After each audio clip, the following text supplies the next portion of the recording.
Kami di sini akan menjelaskan tentang sistem pernapasan yang beranggotakan kelompok yang pertama, Fania Azra Putri Yuyadi dengan NIM 072, Hidana Nabila Kartika Dewi dengan NIM 077, Dayana Lizafa Labibah dengan NIM 082, Putri Melanovitasari Sari dengan NIM 083, dan Naila Rahma dengan NIM 084. Poin-poin yang akan kita bahas yang pertama, pernapasan normal dan abnormal pada bayi, dan selanjutnya yang kedua adalah pengukuran kapasitas vital paru. Baik, di sini saya akan menjelaskan tentang pernafasan normal. Sistem anatomi pernafasan pada bayi sama dengan orang dewasa, tetapi ada beberapa perbedaan. Paru-paru bayi lebih kecil dan belum sepenuhnya berkembang. Mereka juga memiliki saluran napas yang lebih kecil dan lembut. Bayi bernafas melalui hidung mereka, dan diafragma mereka bekerja lebih intensif karena otot-otot pernafasan bantu belum sepenuhnya berkembang. Sistem pernafasan bayi secara keseluruhan dirancang untuk memenuhi kebutuhan oksigen dan perlu diawasi dengan cermat untuk deteksi dini masalah pernafasan. Selanjutnya, pernafasan normal pada bayi umumnya terlihat dengan gerakan perut yang naik dan turun secara teratur. Bayi cenderung bernapas lebih cepat daripada orang dewasa, dengan tingkat pernafasan normal sekitar 30 hingga 60 napas per menit. Penting juga untuk memperhatikan warna kulit bayi yang sebaiknya cerah dan bibir yang berwarna merah muda, menunjukkan adanya pasokan oksigen yang memadai.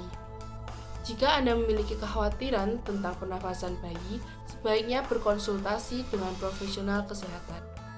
Selanjutnya, sistem pernafasan normal pada bayi melibatkan serangkaian proses yang memastikan pasokan oksigen yang memadai ke dalam tubuh dan pembuangan karbon dioksida. Beberapa aspek sistem pernafasan bayi yang normal meliputi: yang pertama, hidung dan saluran nafas. Bayi menggunakan hidung mereka untuk bernafas, yang membantu menyaring dan menghangatkan udara sebelum mencapai paru-paru. Saluran nafas pada bayi yang kecil dan lembut juga memainkan peran penting. Yang kedua, paru-paru. Paru-paru bayi lebih kecil daripada paru-paru orang dewasa, tetapi mereka berfungsi untuk pertukaran gas, yaitu mengambil oksigen dan mengeluarkan karbon dioksida. Yang ketiga, otot pernafasan.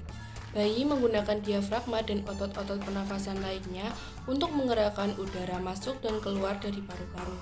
Pada bayi, otot-otot ini mungkin bekerja lebih intensif karena sistem pernafasan bantu belum sepenuhnya berkembang. Yang keempat, frekuensi pernafasan.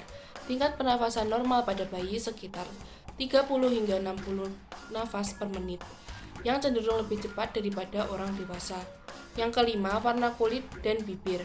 Kulit yang cerah dan bibir yang berwarna merah muda menunjukkan adanya pasokan oksigen yang memadai. Penting untuk diingat bahwa setiap bayi dapat memiliki variasi dalam pola pernafasannya. Pernafasan abnormal adalah kondisi di mana pernafasan seseorang tidak normal dan mungkin menunjukkan beberapa masalah kesehatan. Beberapa ciri-ciri pernafasan abnormal pada bayi yang perlu diwaspadai antara lain: yang pertama, sesak nafas. Bayi terlihat mengeluarkan nafas dengan cepat atau terengah-engah, nafas pendek, dan terdengar seperti mengendus. Bayi tersebut mungkin juga kelihatan lelah saat menyusu ataupun tertidur. Yang kedua, nafas bayi berat. Bayi terlihat mengeluarkan nafas dengan susah payah atau bernafas dengan cepat dan dangkal. Yang ketiga, gangguan pernafasan. Bayi mengalami masalah dalam bernafas seperti dada yang digerakkan secara asimetris, penurunan pergerakan dada saat bernafas, atau gerakan jari-jari kaki atau tangan yang tidak normal saat bernafas. Yang keempat, nafas yang terputus-putus. Bayi mengalami pernafasan yang putus-putus atau berhenti bernafas sejenak, kemudian bernafas kembali dengan cepat. Yang kelima, sianosis. Bayi mengalami perubahan warna kulit menjadi kebiruan, terutama pada bibir, wajah, atau jari-jari tangan, yang dapat terjadi akibat kekurangan oksigen di dalam darah. Yang keenam, mengi. Bayi terdengar mengi atau suara tambahan saat bernafas. Yang ketujuh, batuk terus-menerus. Bayi sering batuk atau mengeluarkan suara batuk secara non-stop. Baik, di sini saya akan menjelaskan mengenai ritme pernafasan abnormal pada bayi. Yang pertama ada tachypnea. Tachypnea merupakan pernafasan cepat atau lebih dari 60 kali per menit. Biasanya terjadi pada bayi dengan usia 0 sampai dengan 2 bulan atau lebih dari 50 kali per menit biasanya terjadi pada usia bayi yang lebih tua. Nah, pernapasan cepat ini biasanya terjadi karena adanya infeksi atau gangguan pada saluran sistem pernapasan. Yang kedua ada badypnea. Badypnea ini merupakan pernapasan lambat atau kurang dari 30 kali per menit. Nah, badypnea ini umumnya terjadi karena adanya permasalahan pada otak atau infeksi pada saluran sistem pernapasan sehingga membutuhkan bantuan medis. Yang ketiga ada apnea.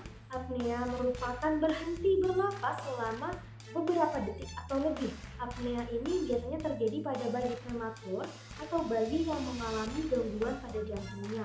Nah, apnea yang berkepanjangan akan mengancam nyawa si bayi tersebut. Yang ketiga adalah perubahan irama pernapasan. Perubahan irama pernapasan ini maksudnya nafas yang tidak konsisten atau tidak teratur, sehingga nafas yang tidak teratur ini adalah gejala-gejala timbulnya gangguan pada saluran sistem pernapasan seperti dehidrasi, infeksi, dan gangguan neurologis. Karena kepanjangan kita lanjut part 2 ya.